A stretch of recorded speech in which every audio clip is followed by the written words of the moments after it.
BJP ने तय की चुनावी रणनीति। 6.5 घंटे मैराथन बैठक के जरिए ये रणनीति बनाई गई। आचार संहिता लगने तक पार्टी के आगामी कार्यक्रम बनाए गए हैं। प्रत्याशियों के चयन का आधार पार्टी ने तय कर लिया है। अनुकूल समय पर बीजेपी प्रत्याशियों की घोषणा करेगी। आपको बता दें, कुछ सांसदों को चुनाव लड़ाने की पूरी संभावना है। हालांकि आखिरी फैसला केंद्रीय चुनाव समिति करेगी। कांग्रेस सरकार को घेरने की रणनीति पर भी इस बैठक के अंदर चर्चा की गई है।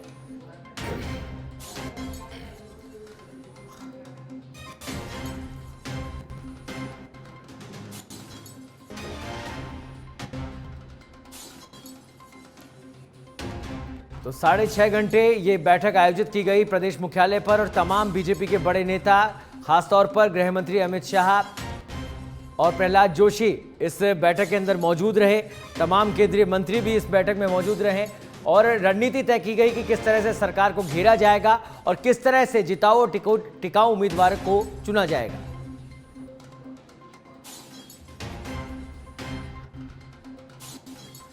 और इस खबर पर अधिक जानकारी के लिए हमारे साथ सीधे लाइव जुड़ चुके हैं। कल एक महामंथन बीजेपी कार्यालय के अंदर हुआ। तमाम बड़े नेता राजस्थान के, केंद्र के और खुद गृह मंत्री इस बैठक के अंदर मौजूद थे।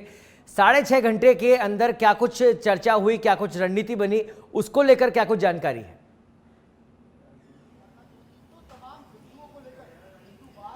देखिए सौरभ, लगातार 6.5 घंटे की जो मीटिंग है वो होटल ललित के अंदर हुई। पहले बीजेपी ऑफिस के अंदर ये मीटिंग होनी थी, उसके बाद में सभी को होटल ललित के अंदर बनाया गया और 6.5 घंटे लगभग ये मीटिंग हुई। लगातार जो है बीजेपी विधायकों से हैं, जो मंत्री है, सांसद है, वो भी मीटिंग के अंदर पहुंचे, उनसे फीडबैक लिया गया। राज्यवर्धन सिंह राठौड़ और राष्ट्रीय संगठन महामंत्री BL संतोष हो, उनके अलावा केंद्रीय गृह मंत्री अमित शाह, CP जोशी हैं, तमाम बड़े नेता जो हैं वो मौजूद हैं। परिवर्तन यात्रा जो भारतीय जनता पार्टी द्वारा निकाली गई थी, उस यात्रा का जो है वो प्रदेश के अंदर क्या असर रहा, कैसा फीडबैक हुआ, तमाम तरीके की जानकारी है वो मीटिंग के अंदर हुई। उसके अलावा टिकट वितरण को लेकर है, कब से टिकटों का वितरण किया जाएगा, जो मौजूदा सांसद है, जो कौन से ऐसे सांसद है जिनको विधानसभा चुनाव लड़वाया जा सकता है, तमाम मुद्दों को लेकर है वो यहाँ पर 6 घंटे से ज्यादा मीटिंग हुई। और आज अगर अब की मैं बात करूं तो होटल ललित पैलेस के अंदर जो है JP नड्डा और गृह मंत्री अमित शाह मौजूद हैं और ऐसा बताया जा रहा है कि RSS संगठन से जुड़े जो लोग हैं वो सेवा भारती भवन में उनसे मुलाकात कर सकते हैं। उसके बाद में बीजेपी ऑफिस जो है वो यहाँ से JP नड्डा और अमित शाह जा सकते हैं। जी, अभी इनके कार्यक्रम को लेकर क्या कुछ अपडेट है? गृह मंत्री यहाँ पर मौजूद है, राष्ट्रीय अध्यक्ष मौजूद है बीजेपी के।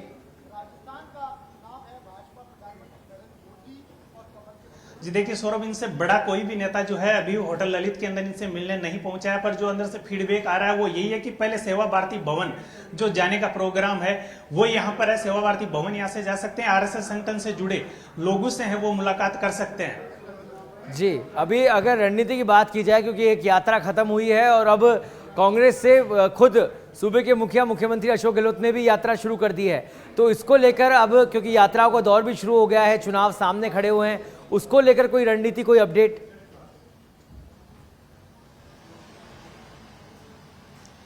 जी, परिवर्तन यात्रा पहले भारतीय जनता पार्टी द्वारा निकाली गई है। मुख्यमंत्री अशोक गहलोत सूबे के हैं, वो 9 दिन की यात्रा पर है लगातार, तो उसको लेकर जो है बीजेपी है उन्होंने रणनीति तैयार की है कि किस तरीके से जो कांग्रेस यात्राएं कर रही है या ERCP के मुद्दे को लेकर भी, ये महत्वपूर्ण मुद्दा है जिसको लेकर मुख्यमंत्री अशोक गहलोत लगातार बीजेपी को निशाने पर ले रहे हैं, तो उसको लेकर भी रणनीति बनी कि जो आगामी जो कांग्रेस की रणनीति है, जो यात्राएं निकाल सकते हैं, उस तरीके का से बीजेपी जो है वो कैसे माकूल जवाब दे सके, उसको लेकर रणनीति बनाई गई। आने वाले समय में टिकट वितरण है वो किस प्रकार से किया जाए, किस प्रकार से RSS संगठन जो बीजेपी की लगातार मदद करते हैं, किस प्रकार उनसे मदद ली जाए, उनका फीडबैक लेने के लिए, उनसे प्रदेश की स्थिति जानने के लिए भी सेवा भारती भवन है वो JP नड्डा और गृह मंत्री अमित शाह जा सकते हैं। तो लगातार, और इसके बाद में 25 सितंबर को जो है यहाँ पर नरेंद्र मोदी आए थे और माना जा रहा है कि 2 अक्टूबर को जो है वो चित्तौड़गढ़ में प्रधानमंत्री नरेंद्र मोदी आ सकते हैं। तो लगातार जो बीजेपी है वो कहीं कांग्रेस की जो लगातार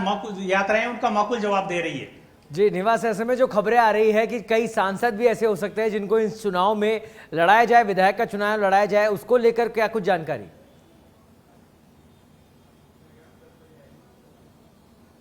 जी देखिए, सांसद दिया कुमारी है वो भी यहाँ पर कल पहुंची थी और लगातार ऐसा माना जा रहा है कि जो सांसद मजबूत हैं, जो कई समय से जीतते आए हैं और जिस क्षेत्र में और सांसद का पूरे जिले के अंदर है वो दबदबा होता है, तो ऐसा सांसद जो बहुत ज्यादा वोटों से जीतता आ रहा है, लगातार जीत हासिल करता आ रहा है, और जिस विधानसभा क्षेत्र में जहां से बीजेपी हारती आ रही है, तो हो सकता है वहां पर जो सांसद है उनको चुनाव लड़ाया जाए। सांसदों के वो चेहरे कौन से होंगे, कौन से वो सांसद होंगे, उसके बारे में अभी कुछ कहा नहीं जा सकता, पर 5 से 6 सांसद ऐसे जरूर होंगे जो भारतीय जनता पार्टी से इस बार विधायक का चुनाव लड़ सकते हैं। निवास, स्पष्ट तो नहीं है तमाम नाम, लेकिन अभी आपने दिया कुमारी का नाम लिया, तो ऐसी कोई लिस्ट भी तैयार की गई होगी, संभावित लिस्ट जिसके नाम सामने आए होंगे?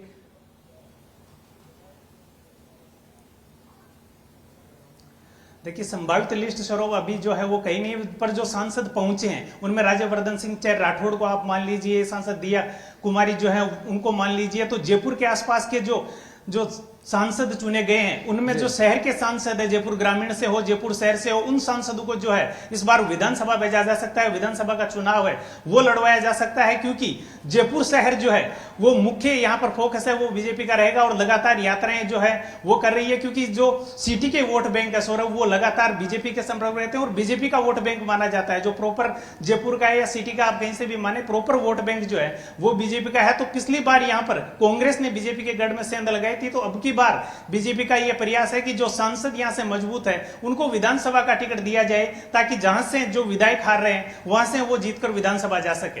निवास, हर किसी को अब जो है लिस्ट का इंतजार है, कौन कौन से उम्मीदवार जो है जिनको चुनाव लड़ने का मौका दिया जाएगा। कल अहम बैठक थी, तो उस बैठक के अंदर क्या कुछ रणनीति इसको लेकर बनाई गई और क्या ग्राउंड रखा गया, किसको टिकट दिया जाएगा?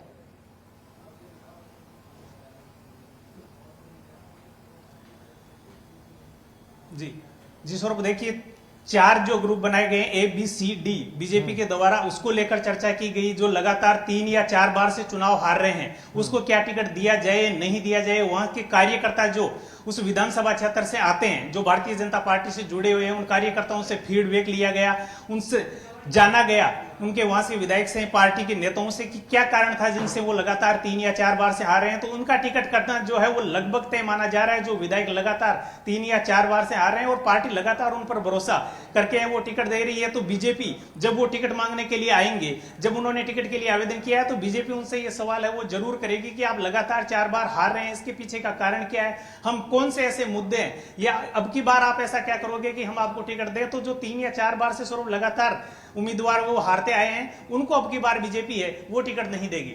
तो क्या जो पहले एक फॉर्मूला सेट किया गया था, जो नए लोग होंगे, नए चेहरे होंगे, युवा चेहरे होंगे, उनको मौका दिया जाएगा, तो इस पर मोहर लग गई है?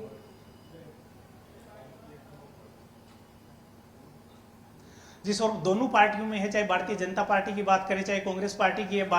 अगर कांग्रेस पार्टी की बात करें तो ऐसा माना जा रहा है कि 60 से ज्यादा ऐसे पुराने नेता हैं जिनके टिकट कट सकते हैं। यही हाल बीजेपी में है। बीजेपी में ऐसे कई सीनियर नेता हैं जो काफी सीनियर है, उम्र दराज हैं, और वो चुनाव भी लगातार हारते आ रहे हैं। तो उनकी जगह युवा चेहरों को है वो मौका दिया जा सकता है, और बीजेपी ये साबित करना चाहेगी कि युवा पार्टी है, युवा लोगों को मौका देना चाहती है। तो कई नए चेहरे हैं इस बार हमें विधानसभा चुनाव के अंदर भारतीय जनता पार्टी की तरफ से देखने को मिल सकते हैं। ठीक है, आप निवास हमारे साथ बने रहिएगा, आपसे अपडेट लगातार हम लेते रहेंगे। फिलहाल ये बड़ी बैठक, बड़ा महामंथन, 6.5 घंटे ये महामंथन किया गया बीजेपी खेमे के अंदर, और क्या कुछ निकल के सामने आया है वो तो देखने वाली बात होगी।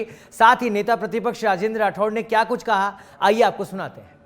जब कभी भी चुनाव होता है, राष्ट्रीय नेतृत्व विचार विमर्श करने आता है। एक सामान्य कामकाज का एक तौर तरीका है।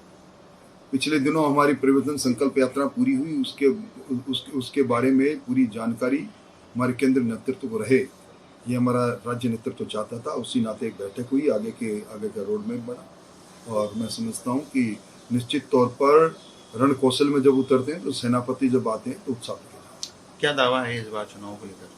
भारतीय जनता पार्टी प्रचंड बहुमत से जीतेगी। कांग्रेस का सुपड़ा साफ होगा। कांग्रेस अब तक की सबसे शर्मनाक हार की ओर बढ़ चुकी है।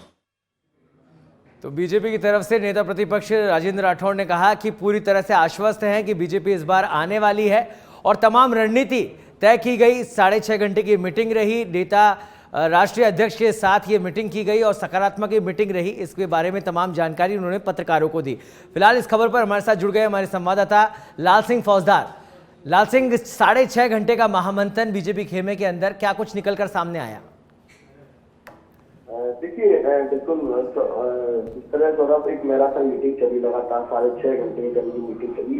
पहले नेताओं की सामूहिक मीटिंग होती है, फिर उसके बाद वर्चुअल संवाद होता है और अब देखिए कि जिन नेताओं का रोल पूरा होता है तो मीटिंग से रवाना भी कर दिया जाता है। ये लगातार हम तस्वीर दिखाते रहे। करीब आप देखिए सौरभ 8 बजे मीटिंग का दौर शुरू हो गया था, 6:15 बजे पहुंचे लगभग 8 बजे आप मान लीजिए तमाम नेताओं का मीटिंग का दौर शुरू हो गया। 3:30 बजे तक नेताओं से लगातार उनका संवाद होता रहा। 3:30 बजे जो की तक फेडरल की टीम लगातार मौजूद थी, पल पल का अपडेट हमने उस वक्त दिया।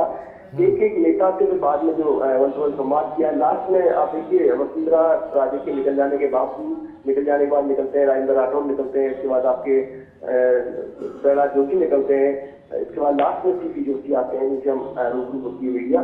तो ये तमाम जो नेता है एक उनसे क्या फीडबैक लेना है। तो एक जो गौरव आपका रोल में होता है चुनावों का, चुनाव एक किसी भी पार्टी के लिए सबसे अहम है चुनाव, लोकतंत्र में सबसे अहम है चुनाव। अब उसको लेकर क्योंकि अमित शाह मीटिंग ले रहे हैं तो इसका मतलब साफ है कि पूरा एक उनके पास पूरा एक नेटवर्क है, उसके आधार पर अपना रोडमैप तैयार करके आते हैं। फीडबैक उनके पास विधानसभा वार फीडबैक होता है, नेता को लेकर फीडबैक होता है। तो ऐसे में उनके सामने बहुत ज्यादा टिक पाना मुश्किल होता है। तो एक नेता के बारे में उनको पता थी, यही वजह रही कि जिन नेताओं की रिपोर्ट, अब ये कहना कि उनको जल्दी क्यों निकाल दिया गया, ये तो आज नहीं तो 3 दिन चल कर बाहर आएगा। लेकिन हाँ, अब मान लो जैसे शुरू में राजवंशी राठौर रवाना हो गए थे बहुत जल्दी, लगभग 11:30 के आसपास, सतीश पूनिया रवाना हो गए थे, उसके बाद नारायण पंचाली रवाना हो गए थे, दिया कुमारी सबसे पहले उनको मीटिंग में नहीं थी क्योंकि 16 नेताओं की एक सूची बनी थी सौरभ, 16 नेताओं को बुलाया गया था, उसकी मीटिंग होनी थी, लेकिन दिया कुमारी को भी बुलाया गया। तो इस मीटिंग में दिया कुमारी की बढ़ती अहमियत को दर्शाता है। तो एक नेटवर्क के साथ, एक टीम वर्क के साथ पूरी तरह से नेता वहाँ मौजूद थे। 200 विधानसभाओं का खर्च उनके पास मौजूद था, नेताओं की स्थिति क्या है उनको उनके पास मौजूद था, किस तरह का चल रहा है आपस में नेताओं में ये भी था। तो उन्होंने सिर्फ एक ही मंत्र दिया है कि जो 25 सितंबर की सभा में मोदी कह गए हैं आपको कि आपको ना दाएं देखना है ना बाएं देखना है, आपको सिर्फ कमल निशान पर फोकस करना है, उसी लाइन पर चलना है। और तो जो कमजोर सीटें हैं उन पर एक थोड़ा लंबी चर्चा हुई। जो 30 श्रेणी की सीटें हैं जहाँ बीजेपी जीती नहीं या लगातार 3 से 4 बार चुनाव हाथ किया, उस पर विशेष फोकस किया गया। इसके बाद जो 30 श्रेणी की सीटें उन पर भी मंथन हुआ। तो ऐसे कुल मिला के लगभग 60-70 सीटें जो उन पर विशेष टारगेट किया गया है। इसको लेकर ये भी रणनीति बन रही है कि लगभग 7 से 8 सांसदों को चुनावी मैदान में बीजेपी उतार सकती है। अब उसमें जातीय समीकरण देखे जा रहे हैं, चाहे क्या बहरौल की बात करें तो वहाँ से बाबा बालकनाथ उतारे जा सकता है कि इनको किया रहा है, बलजीत यादव को हराना है तो बाबा बालकनाथ को उतारना होगा। इसके साथ ही का नाम सामने आ रहा है। कुल मिलाकर लाल सिंह तमाम रणनीति के साथ हिदायत भी दी गई शीर्ष नेतृत्व के द्वारा। एक खबर ये भी आ रही है कि आरएसएस इस बार ज्यादा सक्रिय दिखाई दे रही है बीजेपी के साथ। हाँ देखिए, बिल्कुल आप सब ठीक कह रहे हैं, क्योंकि आप इसको समझिए, कल मीटिंग होती है मैराथन मीटिंग अमित शाह के साथ, जेपी नड्डा के साथ, के साथ। उससे पहले प्रदेश के जो तमाम बड़े नेता हैं वो कहाँ होते हैं, समन्वय मीटिंग में। अजमेर में राजेंद्र राठौर समन्वय मीटिंग ले रहे होते हैं, आपकी बीकानेर में प्रहलाद जोशी मीटिंग ले रहे होते हैं, तमाम मीटिंग ले रहे होते हैं। यानी कि पहले समन्वय होता है, इसके बाद पार्टी की मैराथन मीटिंग होती है। तो एक साफ मैसेज की समन्वय जो उनके तमाम प्रकोष्ठ है, मोर्चे हैं, वो बने रहे। तो संघ का सीधा दखल है। आप समझिए बीएल संतोष की मौजूदगी मीटिंग में होना साफ दर्शाता है कि संघ पूरी तरह से इसमें झुका हुआ है, पार्टी को फीडबैक दे रहा है, पार्टी कमजोरियां बता रहा है, कहाँ क्या करना हो सकता है उसके बारे में बता रहा है। तो यानी इस बार ये मान सकते हैं कि संघ का तो दखल रहेगा, बढ़ता संगठन का प्रभाव, संगठन का प्रभाव लगातार बढ़ रहा है। पार्टी जिस तरह केवल संगठन की बात कर रही है और बात ही नहीं कर रही है, साफ संदेश ये दे रही है कि आप मान लीजिए कि भाई संगठन सर्वोपरि है, संगठन तय कर देगा, उस प्लान पर चलना है। कोई देश हमारे मायने नहीं रखता, कोई नेता हमारे मायने नहीं रखता, हमारे मायने रखता है संगठन का स्वरूप, यानी कि कैडर, यानी कि कार्यकर्ता। और ये चीज अगर हो रही है तो निश्चित रूप से संघ की पूरी तरह से जो दखल है वो बढ़ रही है। ठीक है, अभी लाल सिंह सीटों को लेकर, सूची को लेकर, जो उम्मीदवार लड़ने वाले हैं उनके नामों को लेकर कब तक सूची जारी की जाएगी, उसको लेकर क्या कुछ अपडेट आया है? देखिए सौरभ, इसको लेकर हमने लगातार नेताओं से बड़ी बारीकी से किया, घुमाव फिराकर भी सवाल जवाब किए। हमने कहा कि क्या श्राद्ध पक्ष से पहले आ जाएगा? अगर श्राद्ध पक्ष से पहले की बात है यानी कि चंद दिनों में सूची आ जाती है या फिर नवरात्रों में सूची आएगी। तो एक बात ऐसा लगता है सौरभ की कहीं ना कहीं जो हमें लगा था नेताओं से बात करने के बाद कि सूची तो ऑलमोस्ट फाइनल है। पहली जो सूची आ रही है 7 नामों की वो लगभग फाइनल है। उसमें कुछ मैंने जैसा कहा कि 10-15 सीटें ऐसी हो सकती है इन पर एक बार दोबारा रायशुमारी, क्योंकि ये कल पहला जोशी ने भी कहा है कि हम रायशुमारी करा रहे हैं। यही वजह है कि 44 जो अन्य राज्यों के नेता है उनको 44 नेताओं को राजस्थान के तमाम जिलों में भेज दिया गया है, क्योंकि बजाय कि वहां से कुछ सीटों की रायशुमारी लेनी है। उससे पहले आपको सौरभ मालूम होगा कि एक 7 दिन के प्रवास पर 5 राज्यों के नेता रहे थे 200 विधानसभाओं में।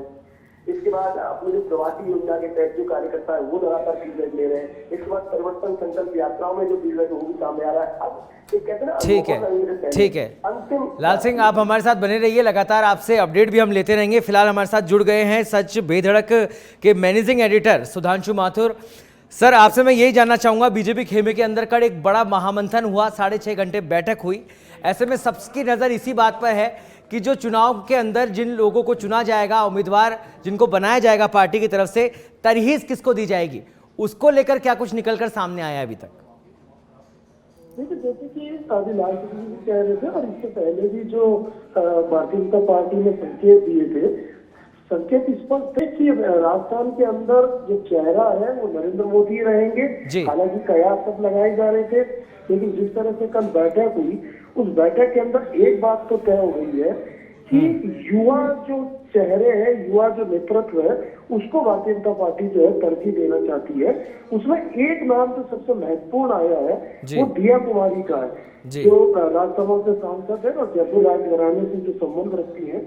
उन दिया कुमारी को जैसे हमने देखा था कि अभी 3 दिन पहले जिस तरह से नरेंद्र मोदी जी की जो रैली हुई, उस रैली के मंच के ऊपर जो सबसे ज्यादा एक्टिव नजर आई वो दिया कुमारी थी और साथ में अलका थी। लेकिन जिस तरह से कल जो हमारे सूत्र खबर बता रहे हैं कि दिया कुमारी के नाम को लेकर कई बार चर्चा हुई और इस बात को भी काफी स्पष्ट कर दिया गया कि कोई भी जो अनुशासनहीनता है वो इस चुनाव के अंदर पार्टी में किसी भी तरह से जो है वो सहन नहीं की जाएगी। और ये जो अनुशासनहीनता को लेकर जो चर्चा हुई उसमें साफ साफ संकेत है उन नेताओं को कि जो नेता अभी तक जो है अपना वर्चस्व कायम करने के लिए अलग अलग तरह की जो है वो रणनीति या तो बना रहे थे या अपना जो रोष है या जो गुस्सा है वो घोषित रूप से जो है वो कहीं न कहीं प्रकट कर रहे थे। तो उसके अंदर सीधा सा एक ये है कि भारतीय जनता पार्टी चुनाव अनुशासन के साथ लड़ेगी, युवा चेहरों जो चेहरे उनके साथ लड़ेगी। हालांकि जिस तरह से लाल सिंह बता रहे हैं कि काफी कवायद कर ली गई है, तो इसमें कोई दोहराई नहीं है कि नामों पर लगभग हर सीट पर 3 से 4 जो नाम है वो लगभग तय कर लिए गए हैं।